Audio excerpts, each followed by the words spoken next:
Hello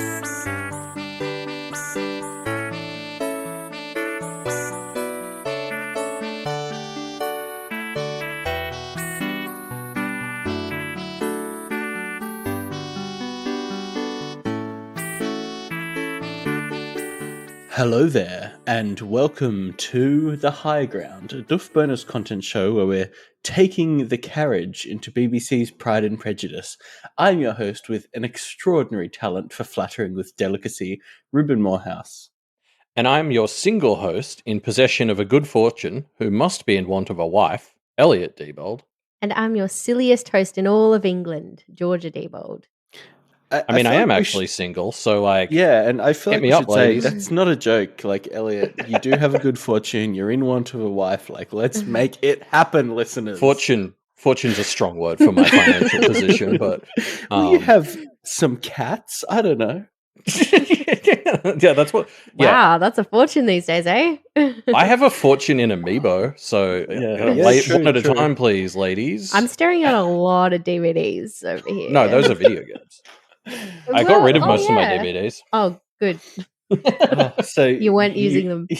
You've lost your fortune. That's so sad, Elliot. Well, I converted it to its much less appealing form of a bit of cash.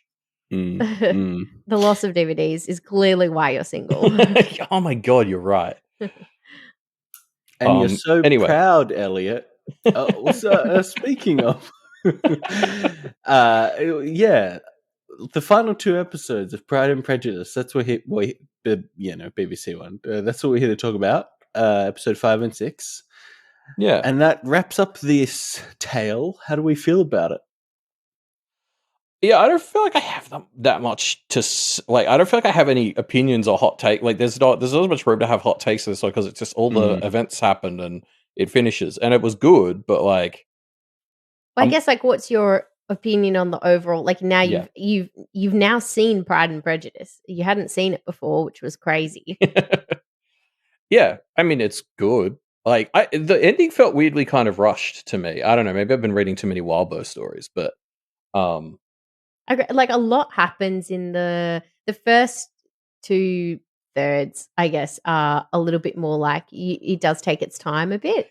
Yeah, a lot happens in the last two. It does always go. You're like, oh shit, it's over. Yeah, I guess I just expected like Lady Catherine to be more of an obstacle than just have like a angry conversation with Lizzie, and like her daughter never ends up having a single line in the show. I thought I was expecting some balls where Mr. Darcy was like trying to dance with Lizzie and Catherine was like manipulating, so he was dancing with her fucking, ailed daughter who can barely, I guess, and like Carol and Bingley, I kind of expected to like be a part of that. So I guess I expected more actual conflict in the conflicty part, where it was just kind of one conversation and then, Darcy was kind of like, I don't give a fuck. Which, yeah, that's true. Yeah. Which I don't know whether I kind of like that. It kind of doesn't descend into over the top drama. It's very much just like the two of them. I love over the top drama. Yeah. We already had some of that. Yeah. Well, I mean, there's also, of course, you're skipping over the whole Lydia Wickham. Yes, that's twist. The drama.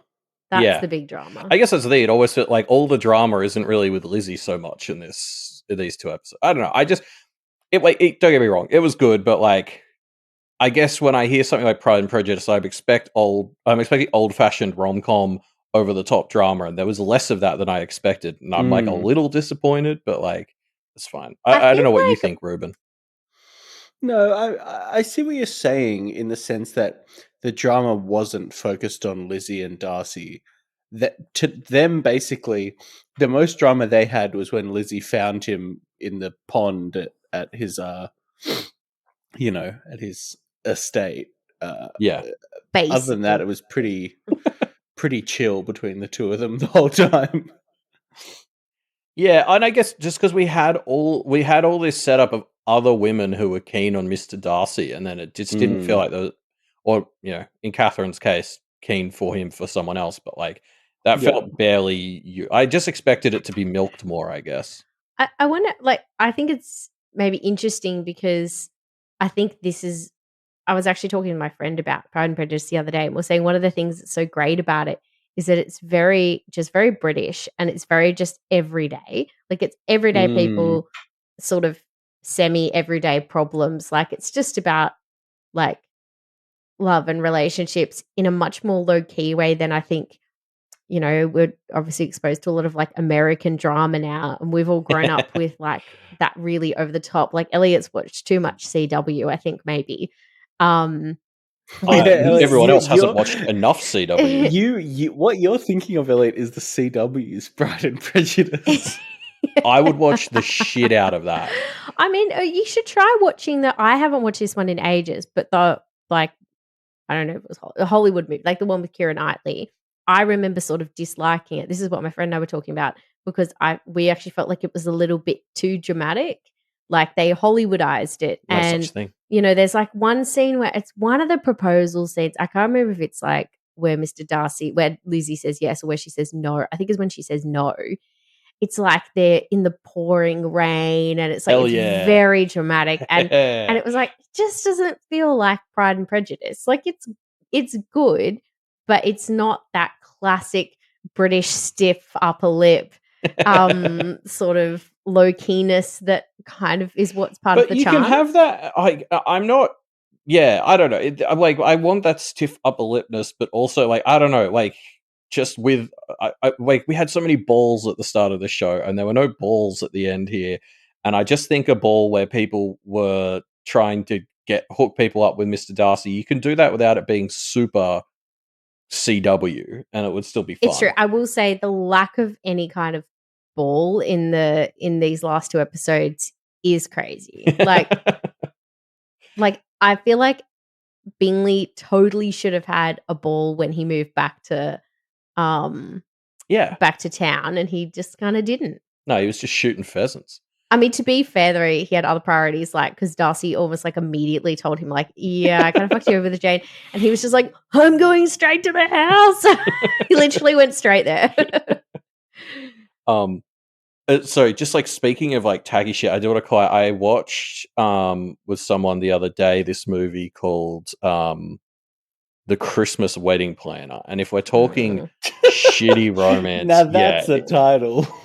And what was funny about that one, and this has been talked about on Jenny Malia's podcasts, so apologies to Doof listeners who've already heard this story, but I just need to say it again because now I've experienced it and I have to talk through this trauma.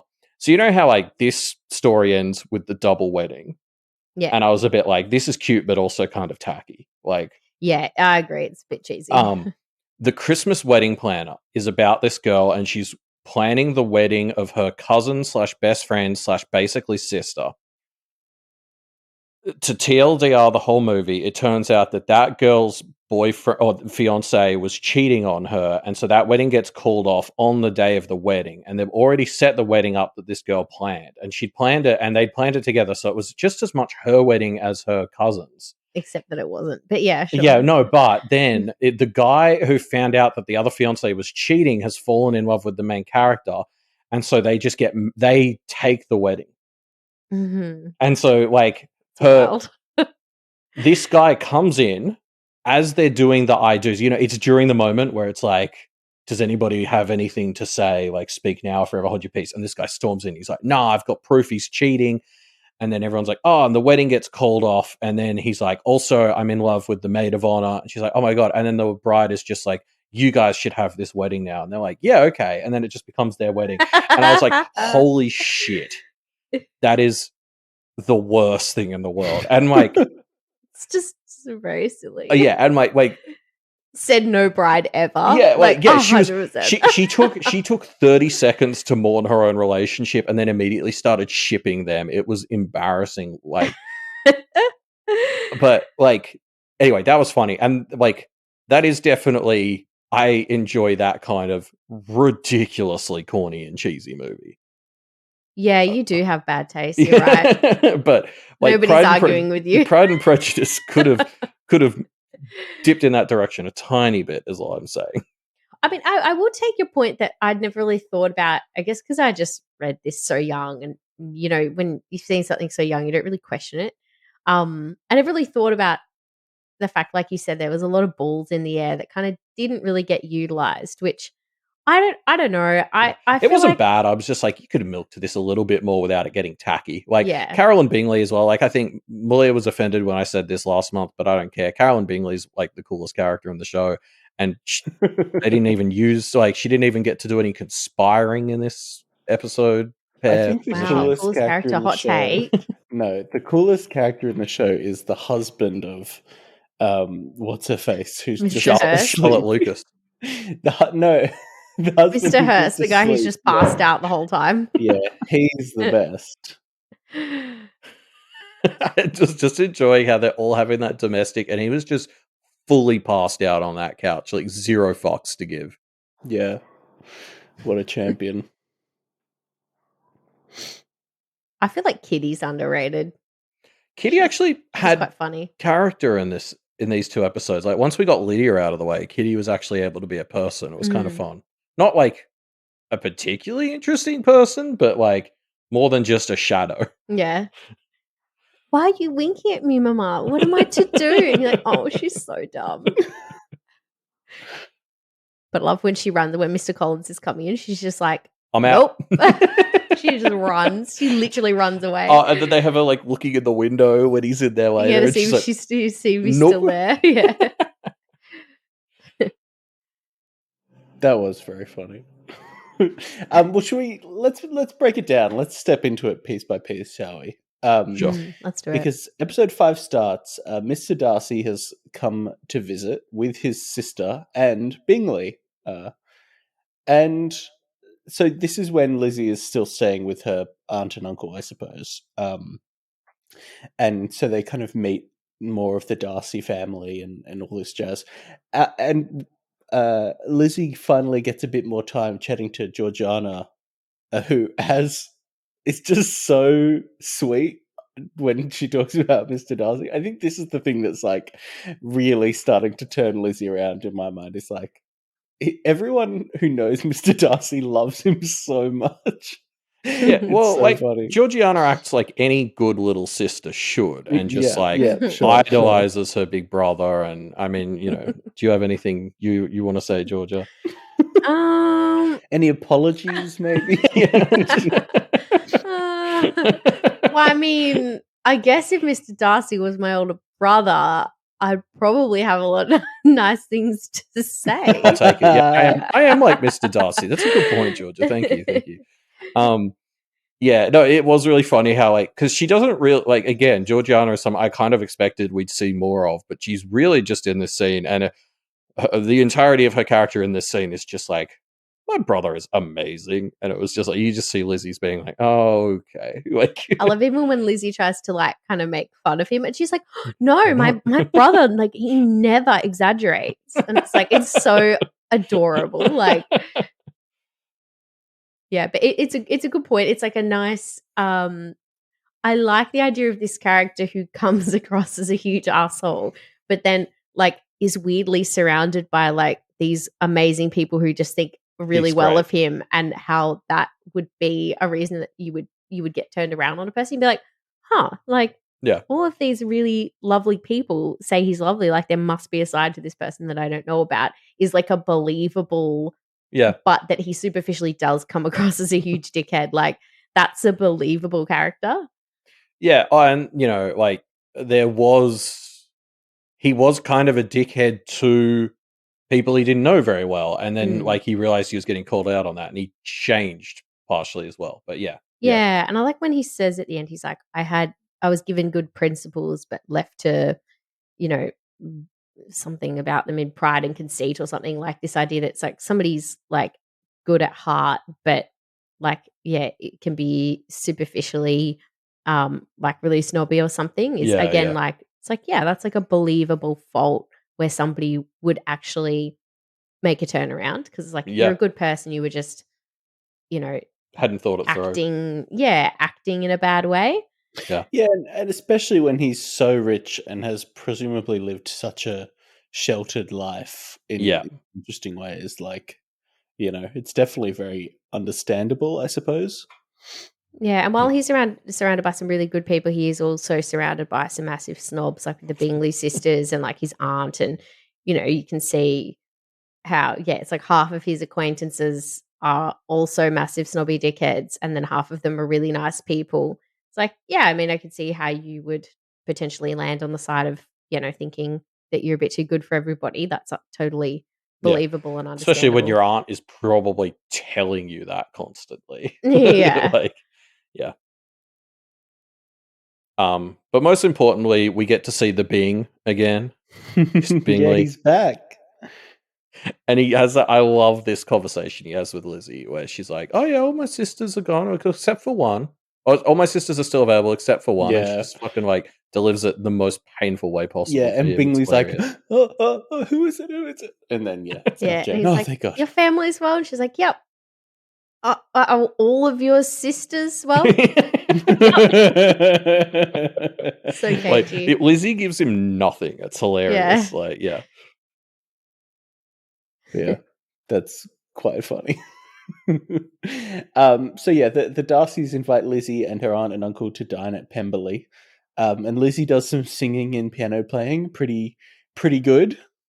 Yeah, the way she talked about herself, I was under the impression that she was going to actually be dog shit, and that was like one of her character traits is like she's not classically good at like like it seems like it's a big thing for women in this world to like have to be able to sing and play piano and stuff. And she kind of set herself up that was like she was a bit of like I just assumed she was a bit more like not tomboyish, but like that just wasn't her scene. And then she played and sung pretty well. I was like, Lizzie, what are you talking about? You're fine.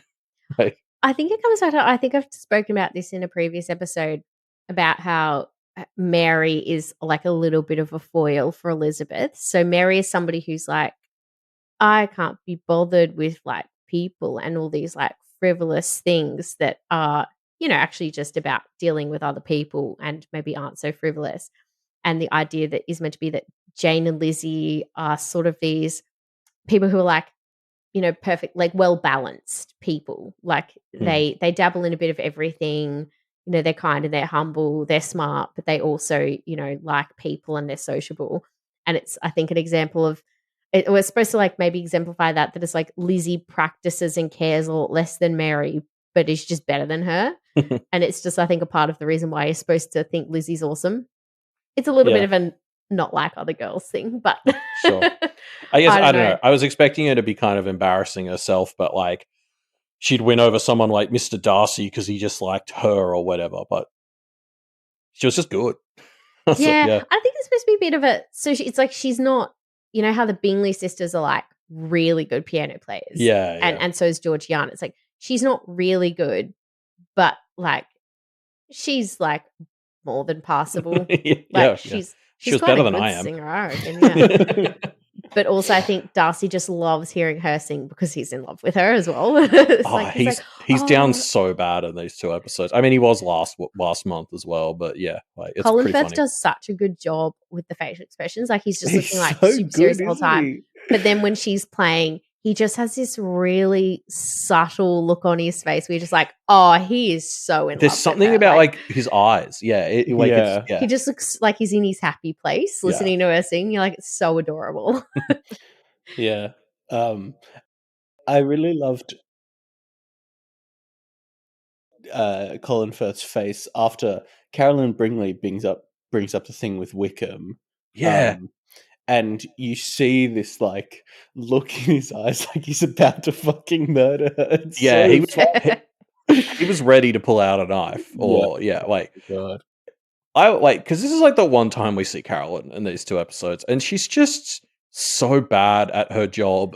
She's trying so hard, but she's not good at it. No. Yeah, that's what I love. It's like A for effort, F for effect. Like it's, I don't know. I just wanted to see more of her because like her trying to sabotage things by bringing up Wickham. It was just like, how do you not see that that's going to piss off Darcy more than anyone else? Like you're an idiot. I mean, I don't think she knows quite enough about it to have realized that. Oh, okay. Because she kind of, remember she said, she's like, oh, I know that she knows something bad happened between him and Wickham, but she doesn't really remember the details. I don't think she knows Georgiana's involved. So I don't think she was trying to be a huge dickhead. I think she's just trying to be. Yeah. And like, I don't know. That's where she's kind of, I think her and Lady Catherine de Bourgh are like I love how they think they're these big players in the game, but their kind of fakeness and BS actually ends up being what drags them down. Whereas the people who are just like really genuine are the ones who end up, that's part of why it's so satisfying, is that the people who are sort of just genuine are the ones who end up like, winning in the end, I guess. Yeah, sure. And she's a really good example of it. She thinks she's such a player in the game. She thinks she's like real smart and really, she's actually just really shit at it. She always puts her foot in her mouth. Yeah, I would have liked more Carolyn Bingley this episode for sure. And especially around like Mr. Bingley. Like, I love the thing where they're all shitting on Lizzie and then Mr. Bingley tries to defend her. Well, I think, and then she just talks over. Yeah, they're just like, shut up. I don't know what his first name is. I feel like it's going to be something like John. You're like, shut up, John. Like, I can't remember what his first name is right now. I'm going to Google it. Mr. I know it's Fitzwilliam Bingley. Darcy. Charles, that's the one. Charles John, same person. Oh, that's the guy who plays him in the other one. Very red hair. He does have red hair, yeah. Yeah. So yeah, Lizzie then hears from Jane the drama for this episode, which is that Wickham has stolen Lydia off to Scotland. Oh, this is great. Like, Elliot went, oh shit. And I was like, you two were like so close to actually guessing it. Like, you both knew that Lydia was going to essentially end up doing this. And you knew that Wickham was a shithead, but you didn't quite get to put the two together, but you were very close. Even here, I was kind of like, but why? Like, because I thought Wickham was a gold digger, and it was like Lydia is a fucking empty mine. Yeah, it was such a weird.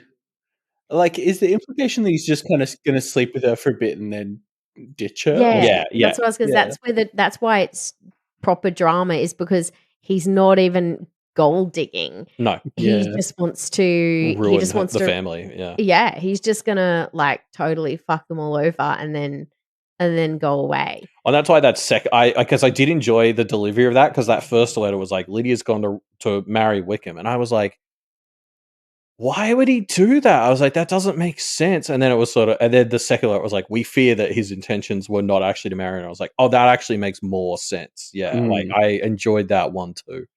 Yeah, and it also shows how like fucking stupid Lydia is too. Yeah. Oh my god. Things where she's just hanging out in the room, being like, "Can we go out? Can we get married?" And he's like, "No," and she just doesn't like click that something's going wrong. In fact, the fact that the whole time, even after it gets resolved, which we'll talk about shortly, still Lydia has no conception that anything has ever gone wrong, is so fucking funny. It's good. No, I really loved, I think it's this first episode that ends with that scene where like they're holed up in London and she's just like irritating the shit out of Wickham because she wants to go out and stuff. And I was just like, oh, like you fucking, like you could tell he was already losing it. And then obviously, in episode 6, we see him get forced to marry her. And at first I was kind of like, this makes me really angry because he's getting off scot-free. I was like, he's getting all his debts paid off by Mr. Darcy. Whatever. And then I realized, no, wait, he's married to Lydia for like the rest of his life now, probably. Like, sucked in. Because I mean, to some degree, that you think, because there's that one scene where you think she's just like, she's a child. She's literally a child. She's 15. But like the bit where she's like, oh Lord, what's he doing here? And Wickham's like, who is it? And she's like, oh, you'll never guess. And he's like, no, seriously, who the fuck is it? And she's just like, oh, it's Mr. Wickham, it's Mr. Darcy. And you're just like, God, that would be so annoying. Like, he has to marry her. And you think, oh, but she'll mature, right? Like, she'll get older. But then she'll get older, yes. That's true. Because then you look at Mrs. Bennett, and Lydia is obviously, like, in many ways, the mini Mrs. Bennett. And you're like, yeah, she's going to be like that forever. Yeah. She's never getting And better. that is honestly, like, I think Mr. Darcy made the right call now, because that is the punishment Wickham deserves, is having to spend the rest of his life with Lydia. Yeah. Yep, 100%. He's like, I'll pay you money. Yeah. But you have to stay with her forever. Yeah. But I mean, he's definitely cheating on her, right, as well. I think that might go both ways. Like, feel a bit bad for Lydia. Yeah, true. She'd probably be like, oh, you asshole. Nah, I'm still too. Although even after they're engaged, Mrs. Bennett's like, Lydia's such a favorite among all the officers. It's like, mate, she's married. Like, what the fuck are you talking about? It's Like, they're funny. so stupid. They basically call her, I mean, they imply she has just loose morals, I guess is what they would call it in these days.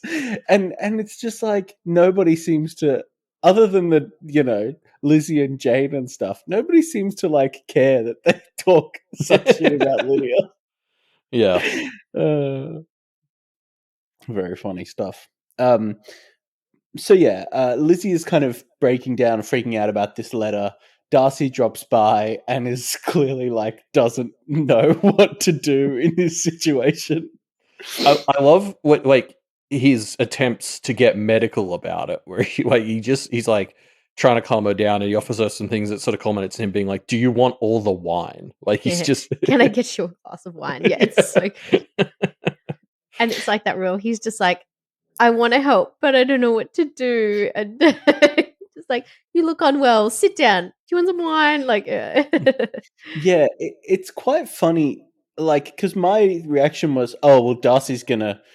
I didn't know what it was, but this era's equivalent of hiring a team of private investigators or whatever, which is effectively what he does. But his reaction in this scene is so bad that I was kind of like, oh, he's just not going to do it. Like, it's done. He's not going to do anything. It's like, yeah, because he leaves Lizzie with the impression that like this is the straw for him. Like, because it was like, it was already like, he's already made a big deal about how he loves her even though he shouldn't, blah, blah. It's like, now if her family's going to be in, like, because Lydia doing this affects the whole family or whatever. It's like, it's sort of like, oh, now she's so much lower he couldn't possibly. And it's like, yeah, I think it's just because he's just processing, so he doesn't really react well. But it's like, yeah, she leaves this with the impression that he's done with her. Yeah, I love this as like that real like low key drama. So yeah, in the botched proposal, he's exactly right. He's like literally said, "Oh, your family is just so beneath me." And then just as she's starting to fall in love with him and think that, hang on, I might actually, maybe we've got another shot. This happens, and like he becomes super focused and intense because he's like, fuck you, Wickham. How do I like, fix this? Oh no, he's coming for Wickham. Like he's so like he's just sitting there thinking, and I think he feels bad too because like he told he kept, like he says later, he kept Wickham under wraps because he didn't want to dish out he and his sister's private affairs, which I actually think is pretty reasonable. But it's also it's so close to home for him, right? Like it's exactly But that was the funny thing like that Wickham did last time. It was funny because Lizzie almost seems embarrassed to admit that it was Wickham in particular who's doing this to Lydia, like as she's unveiling it. And part of me was like, I guess I get that because you two in particular, like Darcy and Lizzie, have weird history around Mr. Wickham. Yeah.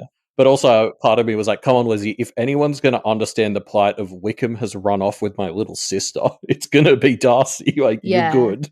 Yeah, but I love that idea. Like, he just gets so intense. He's like, I got to get out of here because I'm going to go find Wickham and I'm going to sort this out. But the drama around her interpreting it as like, where she walks out and she's just like, I'm never going to see him again. Like, she just interprets it as him being like, I've got to get away from this girl. I love that kind of drama. The classic misunderstand, but it's actually a believable one. Yeah, I think we talked about that back in like Shrek was the other one where it happens with Fiona and Shrek towards the end of Shrek. And that was the other one where it was like, this is a trope that's so often painful because it's done poorly.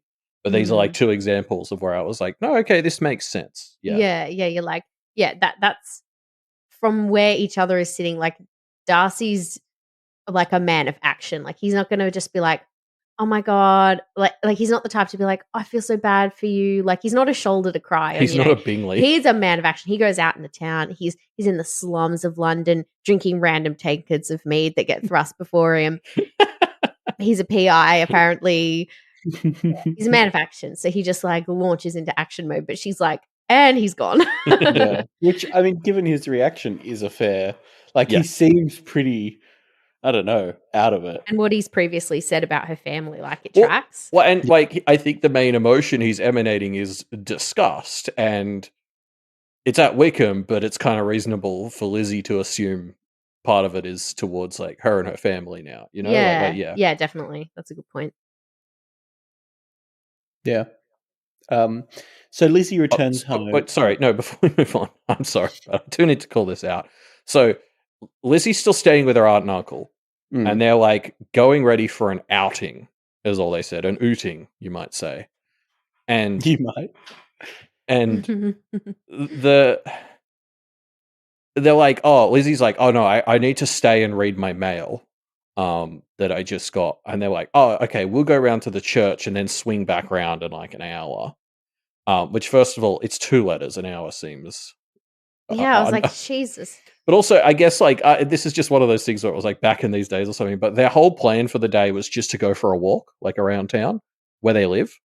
No, I think they were probably going to get in the carriage and go further, but they've just gone for a walk to the church so that Lizzie has a second to read her letters. That's how I interpreted it. Yeah. Maybe it's just because I'm such a fucking couch potato or something. But I was like, I was about to say, also, when I go traveling, going for a walk around the town but is... they're not traveling. This they is are where traveling. No, isn't this where her aunt and uncle live?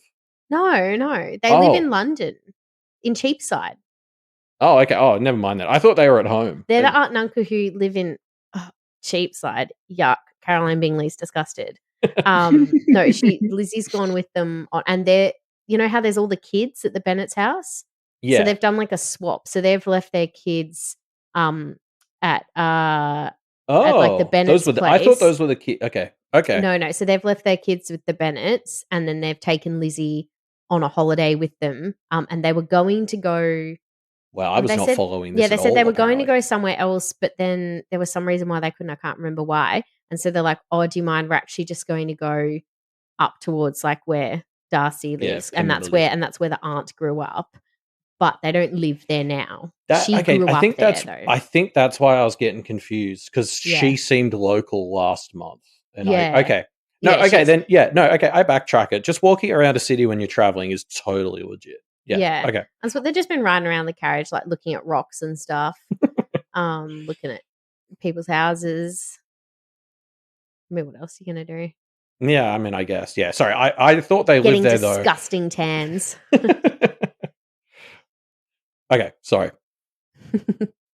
So yeah, Lizzie returns home, reuniting the aunt and uncle with their kids, and her mother is in a real tiz. Mrs. Bennet is very worried that Mr. Bennet will attempt to duel Wickham and die, which is it's such a funny... Mrs. Bennet is on fucking fire for these few scenes. She's so funny. It's ridiculous. And she's so distraught. And the contrast between that and how absolutely overjoyed and smug she is when they get Lydia back. And she was like, I knew it the whole time. Yeah. It's so fucking funny. This actress is so good in this role. She's she's good. Just she's hilarious. Perfect.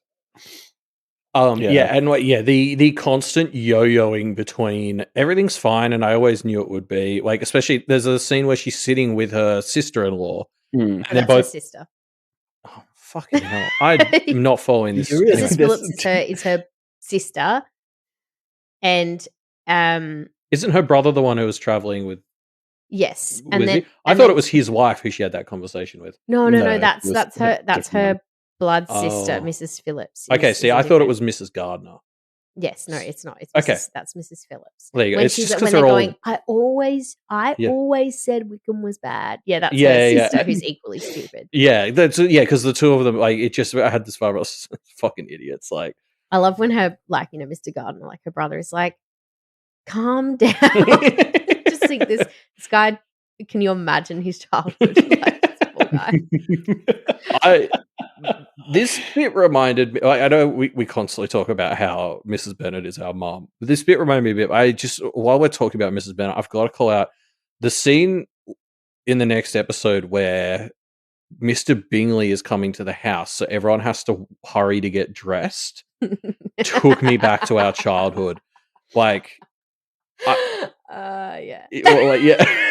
just that scene where she's anxious because somebody is coming, and it just becomes panic mode in the whole house, and everyone's getting yelled at and has to yell to get their own thing. Like, it was just fun. I have flashbacks. Kitty, what has she got to do with any of this? Yeah, that funny. Took me back to our childhood. Yeah, it's like, oh, let's have some people. Dad, let's have some people around for a barbecue. Mum, panic. Us. crying. Yeah, this is why I don't tend to have people over, because I associate it with traumatic stress. Yeah. Oh. Anyway, sorry. Very, very good stuff. Yeah, and she's like bouncing between. Mrs. Bennet's like bouncing between, like, you kind of get the sense that she kind of enjoys having some drama, to be honest.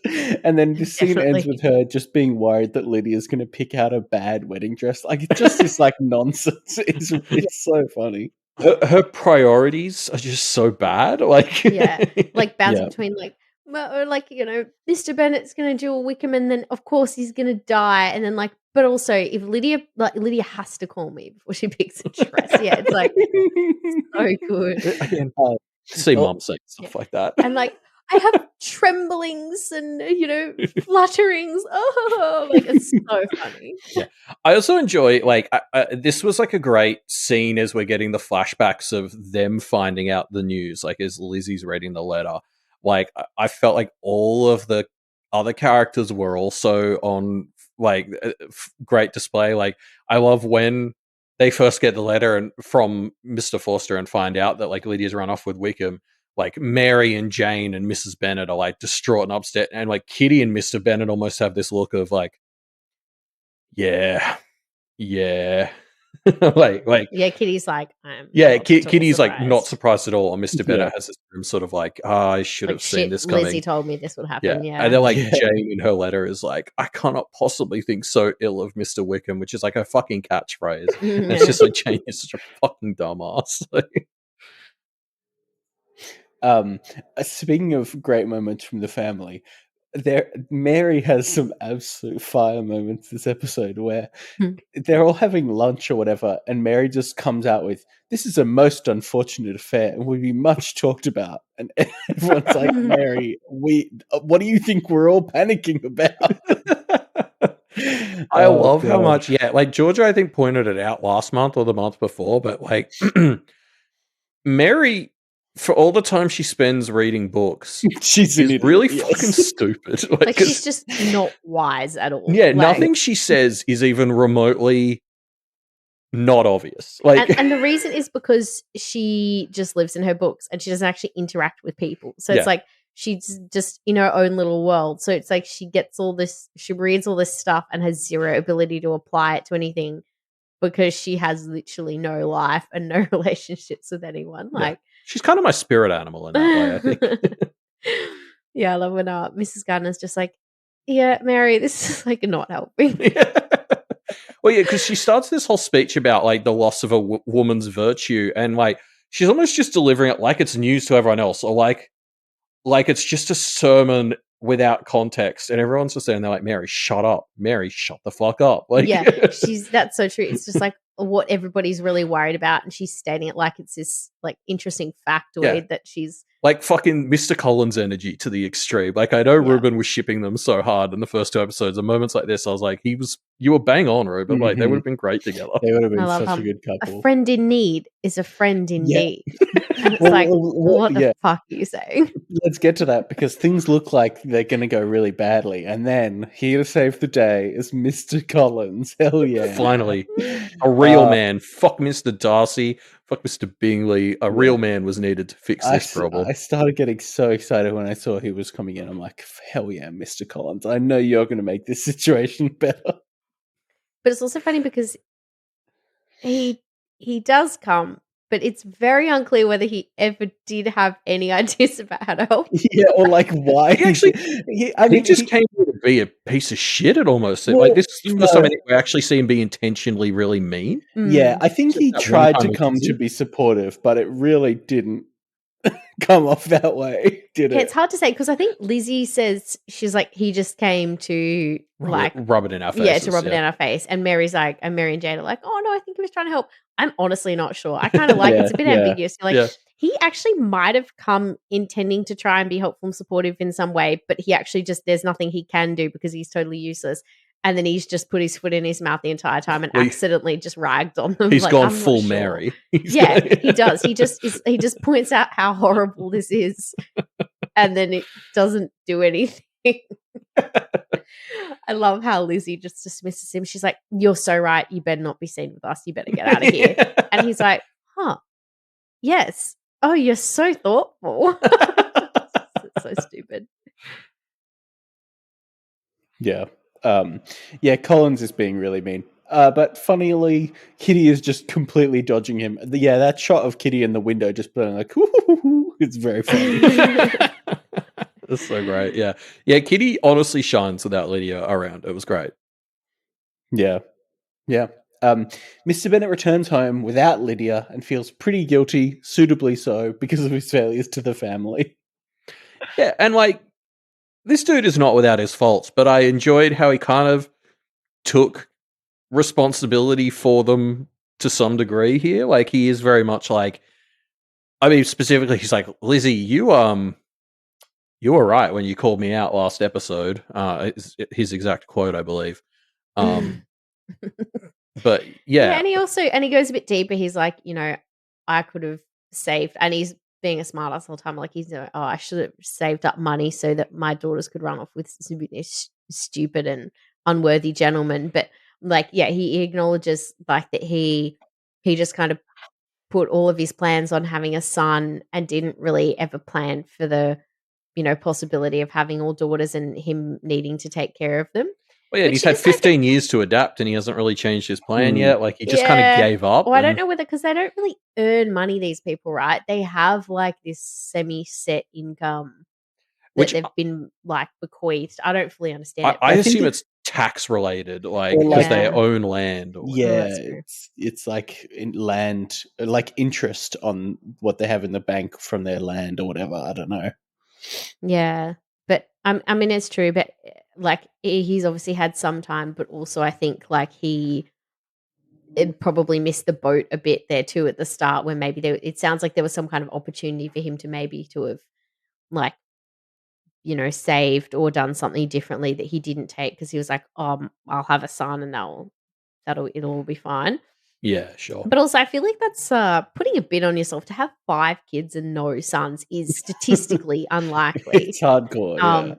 But yeah, it's nice. It's the first time we kind of see him really like be a bit serious and take some responsibility and actually feel guilty. But then I love he's like, "It'll pass sooner than it should." Yeah, yeah. I love that line. Like, I did enjoy like this series does a really good job of never like doing that sappy sort of full redemption. Like we talked about it with Mr. Darcy last month as well, but like he gets a bit of a redemption here in that he starts to take responsibility, but he's still very much himself. So he's like, whatevs. I was still kind of like, I still don't think you're that great a person, but like, at least you're not totally shit. Yeah. Like, he's like, and when he's like, the whole thing's been settled with, like an amazing lack of inconvenience to me. So yep, that's good, I guess. Yeah. Like, and he clearly feels really bad and indebted, but also he's like, gee, this is awfully convenient for me. Yeah, it's quite nice that it just kind of gets resolved. And they don't know why yet, but we'll find out in the next episode. So the episode starts with Mrs. Bennet just talking about how she knew it was all going to work out. She always knew it would be fine. Wickham's actually not too bad. After she's already said she always knew he was a piece of shit. She's great. Yeah.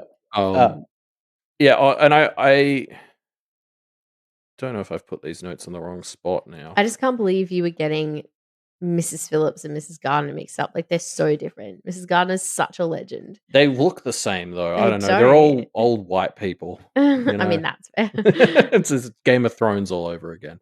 What really threw me was the whole thing where Jane was talking about her nieces and nephews at one point. And I was like, what? And it was like, but apparently that's just the term they were using for their cousins.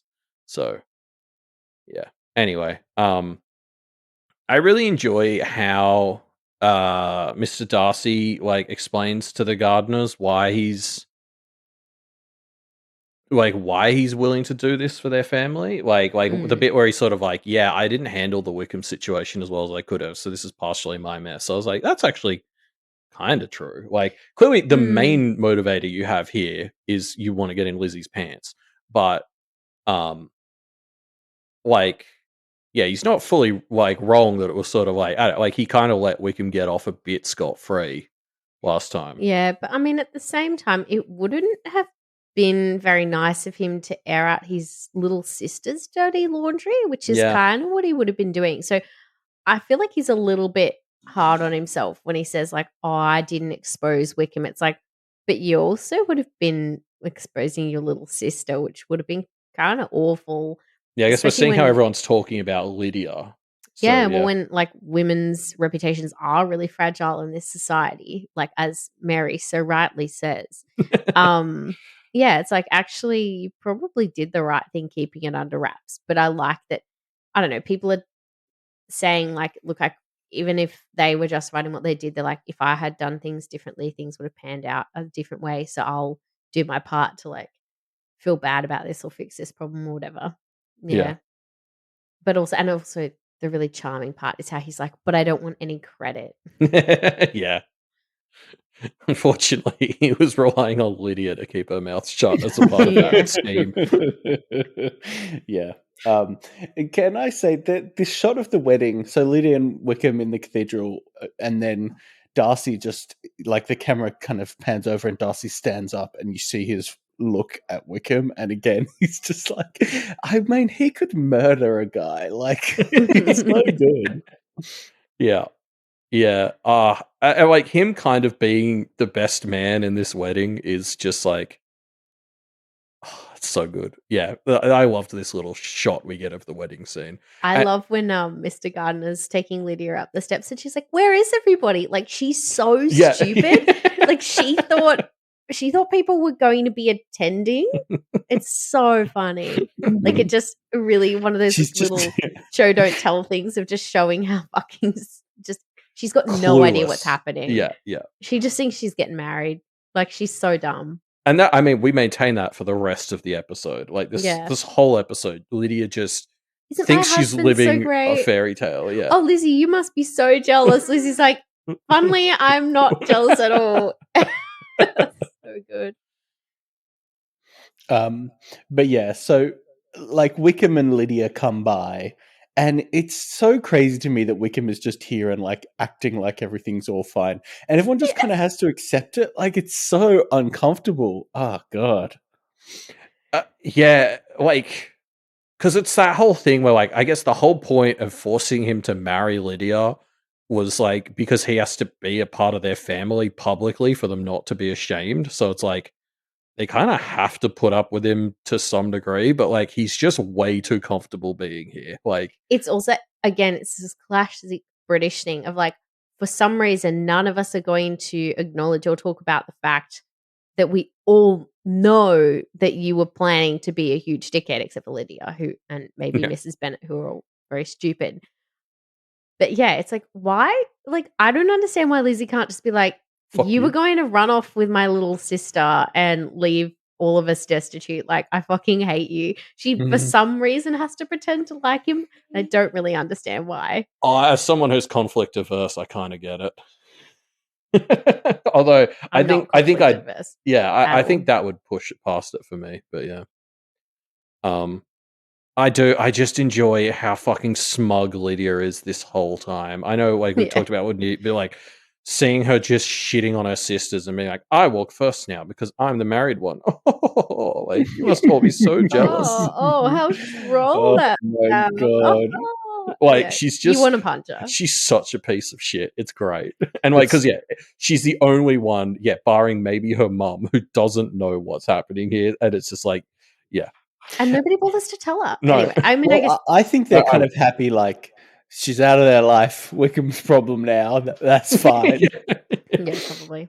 I like when she keeps doing the, like, you know, Mrs. Bennet, which, to be fair, also nobody ever says this except for Mrs. Bennet. It's like, oh, Lydia, we missed you so much.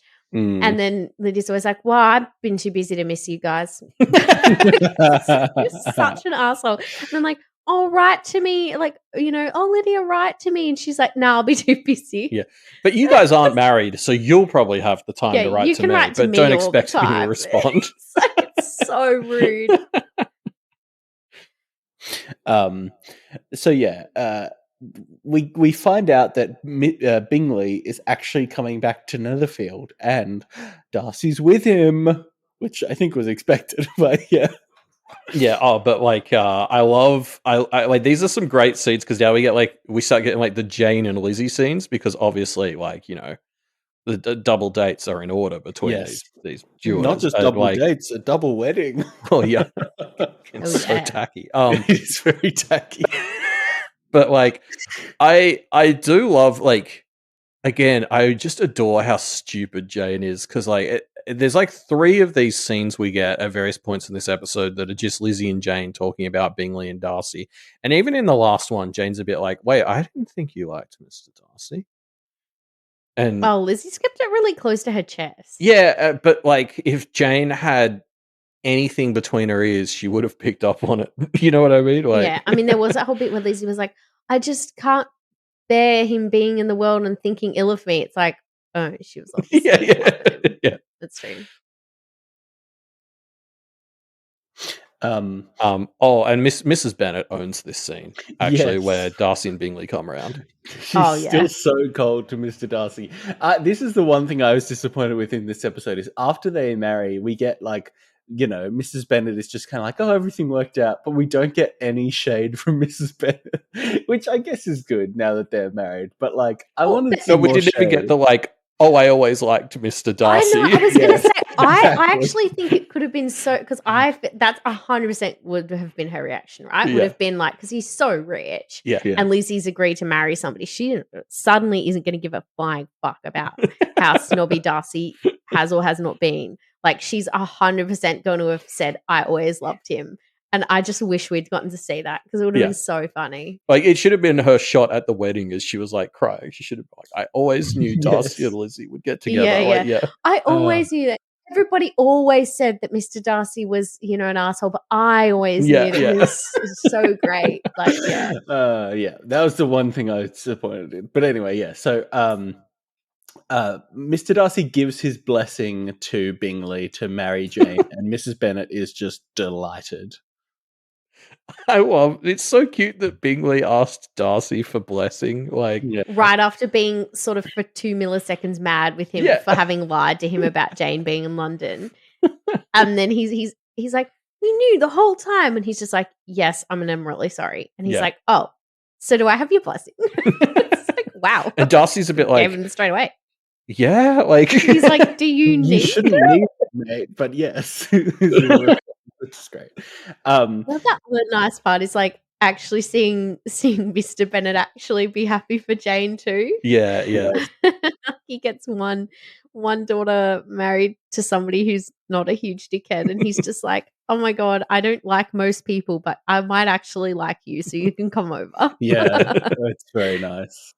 But yeah, we get this scene where Mrs. Bennet is trying to give Bingley and Jane some time alone and is like furiously winking at Mary. And is it Mary or Kitty? I can't remember. Kitty.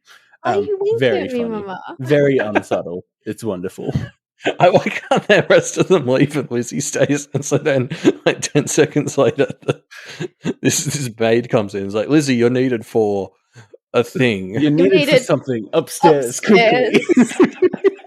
And they just go chill up in the corner. It's like there's this like 3-way look between Bingley, Jane, and Lizzie. Like all 3 of them are just like, are we really gonna do this? Like, like everyone knows what's happening.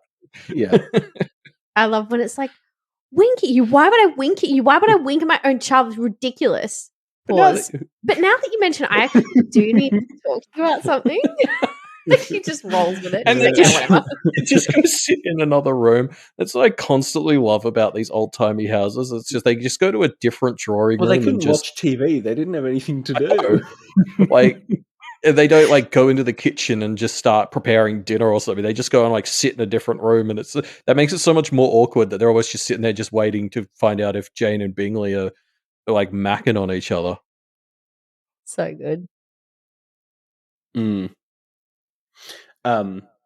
So yeah, there's a marriage happening, but then Lady Catherine de Bourgh comes in as she has heard rumours of Darcy and Lizzie, which is quite funny. And Lizzie is kind of caught off guard by this, but not for long, I guess.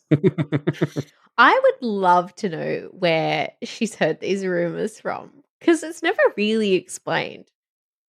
Like, Hopefully Georgiana.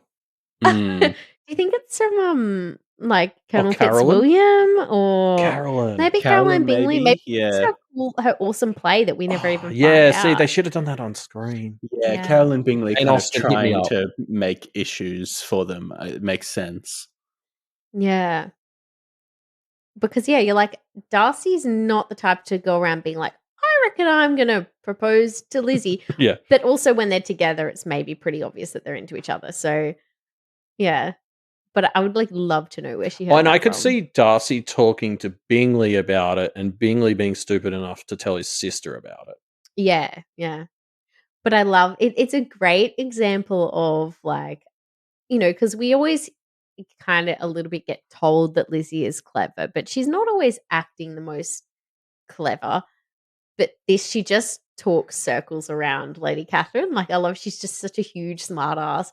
You know, like, you know, are you or are you not engaged? And, you know, and she's going, and she's just like being really evasive. And Yeah. it's like, oh, well, you know, like, I don't want these rumors circulating. Well, then why would you come here? Because that's definitely going to make it worse. And like, you know, well, actually, he's engaged to my niece. So what do you have to say to that? Well, I can't imagine why you would come here if like it's just so, she just, like, Lady Catherine's just being an idiot and she just points it out over and over again. And she's just like, and Lady Catherine's response is just like, nobody talks to me like this. I'm not accustomed to this. So yeah, like, see, I just want to see more of the epilogue of this story, because I want to see the family dinner where Mr. and Mrs. Darcy have Lady Catherine over for the first time, you know? Like, I don't think they have Lady Catherine over, Elliot. I think that doesn't ever happen. You know what's quite sad is actually the shot at the end. It's just Lady Catherine and her daughter just sitting alone in their room. And you're like, oh, I actually feel a bit bad for her daughter. I feel bad for her daughter, yeah. Yeah. I mean, and Lady Catherine's a massive snob, but I think we spoke about last time, like, I wonder what's her backstory, because she's obviously some kind of, powerful widower, and there's probably a lot behind her massive power grabs and insecurity. Well, and we've talked a lot about how, like, Mr. Bennet ran into all these problems because he didn't have a male heir. She's got one sick daughter, like, who probably stands to lose access to everything. Yeah, that's so true. And like, where is all her wealth going to go? To Mr. Collins, probably, I guess. Yeah, well, I was going to say some estranged family member. Yeah, but probably Mr. Darcy, actually. Yeah, true. He's going to get even richer. Yeah. So yeah, Darcy and Bingley come for a walk, and Lizzie finally marry up her daughter with Mary. Well, I know that's not how they didn't do that in these days, I think. But yeah, and then they can both not have any land. I mean, you know what? Like, Caroline Bingley just needs to just get married to Anne de Bourgh. That's what she wants, really. Yeah. That's all she just wants to be with somebody powerful and rich. So yeah, Darcy and Bingley come by for a walk, and Lizzie finally admits her feelings for Darcy, and that's it. I mean, like, I was kind of surprised how quickly it ends after this. It's like boom, boom, wedding, it's just wedding, boom, a wedding. wedding. Yep. Double. That's how it worked. We could have used more epilogue. I haven't read the book in many, many years, but Hannah was talking about all these like bits from the epilogue, and I was like, oh shit, I gotta go reread that. I would have loved more epilogue. I want to know what happened after they got married. Also, we didn't get enough reactions. I was chatting to Malia after the episode we recorded with her last month, because I was looking at these Hallmark movies. Like, I already talked about that one. I watched the Christmas Wedding Planner, but there is a there's a Pride and Prejudice Hallmark movie. I'm trying to remember what they called it. It was stupid, but it's about it's set in New York, and it's Mr. Darcy is the judge of the dog show that Lizzie Bennet is entering her dog in. Wow. Is her dog's name Kitty or Lydia, or what is it? I If it was can't remember. Kitty, It was that's something. It hilarious. was something like that. Anyway, This is my dog, Kitty. but That then is there's dumb a as well. there's a sequel about her married life with Mr. Darcy. So I think if we're after more epilogues, that's probably what we need to watch next. So, do you not realize there's a very, very famous movie that is a modern adaptation of Pride and Prejudice? And I feel like you maybe don't realize. I thought this was very common knowledge, but Bridget Jones's Diary is Pride and Prejudice. Yes. I haven't seen that. Yes. Yeah, well, it is. And there's 3 of them now. Anyway, probably just watch the first one. Okay. Yeah, it's so funny. That's the one with what's the actress? It's Renee Zellweger. Renee Zellweger. Yeah. I was squinting in real life to try and convey who and I of meant. course, the Mr. Darcy is played by Colin Firth. Yeah, which is so funny. And then Hugh Laurie is the Hugh Grant, isn't it? Oh, sorry, Hugh Grant. Yeah. Sorry, not Hugh Laurie. Lol. Hugh Grant is like the Wickham type character. It's quite good. That's actually quite a good movie. It's loosely based on Pride and Prejudice. You know who Hugh Grant I knew the name. is? I needed the face to pick. Yeah, okay, I know who that is. Yeah, he's the only reason I would the go villain and see in Dungeons and Dragons movie. I was going to say he's the only reason I would consider going to see this new Willy Wonka movie because that clip in the trailer of him being an Oompa Loompa looks hilarious. I don't want to see any of the rest of the movie, but Hugh Grant as an Oompa Loompa. I had the opposite reaction to that part of the trailer. I didn't think that looked funny at all. You didn't? I think he looks great. It's Hugh Grant as an Oompa Loompa. Like, amazing. Yeah, no, I haven't seen any of the Bridget Jones Diary movies. The Andrew Davies, who is the screenwriter of the BBC Pride and Prejudice, collaborated on the screenplays for the first and second Bridget Jones's diaries. There you go. He was like, Colin Firth, do you just want to come back?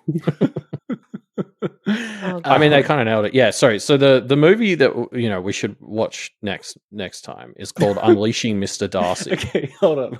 Sorry. That's a wild title. What? And there's the dogs. Yeah, they're Cavalier King Charles Spaniels. And it has a sequel that's called like Marrying Mr. Darcy. Yeah. I'm just. That's right. The Cavalier King Charles Spaniel is still there, guys. Don't worry. I found out about this because there's a game called Marrying Mr. Darcy that somebody on our Discord said we should play, and when I was googling to find that game to see if we could play that together on like a stream or something, I found this movie instead, and then I was sharing it with Balia because I was like, Balia, you will enjoy this absolute hot garbage. It's airing Saturday, June 2nd at 9:00. So anyway, Lizzie gets a scene with her dad talking about Mr. Darcy. It's just pulled up a photo. Why is that so funny? We're just going through the IMDb screenshots of Marrying Mr. Darcy. It looks so bad. Oh, the poor dog. I can't believe somebody made a dog be in that movie. That's so cruel. Animal cruelty. It looks so British. Anyway, yeah, sorry. What were you saying, Reuben? Something about the actual Pride and Prejudice. No. Well, firstly, what I was going to say was Rachel Weisz was considered to play Bridget Jones, but ended up being too beautiful for the role. That's what it says on Wikipedia. Which is kind of if you're going to get turned down for a job, yeah. Wait. Sorry, you're just too attractive for the job. That's probably the time I'm like, fair. You know what? I accept this critical feedback that you've given me. Well, but Renee Zellweger was a very controversial choice because she's not British; she's American, and I still don't understand why. Like, don't you? She's really good in the role. She's not at all a Lizzie. Does she talk in a British accent? She does, in the and movie? it's actually a really good British accent, not like your one. It's actually quite good. Like, I actually thought, because that's like what she was really famous for, especially, I thought that she was British, and then I found out that she was American. And I was like, what? There were no British women who were good for the role. Like, that's weird. I mean, I guess they were like, well, we've got this one's too pretty, so we're just all out of ideas. But then people did get real weird about like the other Pride and Prejudice movie with Keira Knightley as Lizzie Bennet. Like, so she's many British. people still complain about the fact that she's too pretty to be Lizzie. Like, that was a huge complaint from a lot of people. And the chick from Gone Girl plays Jane. She's quite good in that role. Mm. Can't remember who else is in it. But so yeah, good stuff. There's a hilarious line where Lizzie says, when did you first start, feeling like you had feelings for Darcy? And she says, I must admit it started when I saw his beautiful grounds at Pemberley, which is a hilarious line. Surprisingly honest, to be like, I was caught off guard by that level of honesty.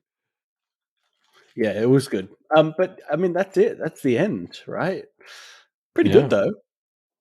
Pretty good. Yeah. Pretty good series. I enjoyed the shit out of it. Yeah. Now I'm just sitting here thinking about. I'm like, maybe I might just watch the Keira Knightley one. I should probably reread the book too. I would like to reread the book. I used to have a copy. I'm kind of curious to read the book because it has to be really different. It's not that different from the BBC one.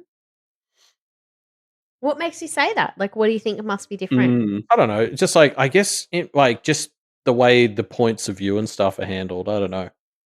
You should read it. Yeah, I feel like it would be a good read. Who's got the time to read? You. That's fair. So what are we doing next month, Elliot?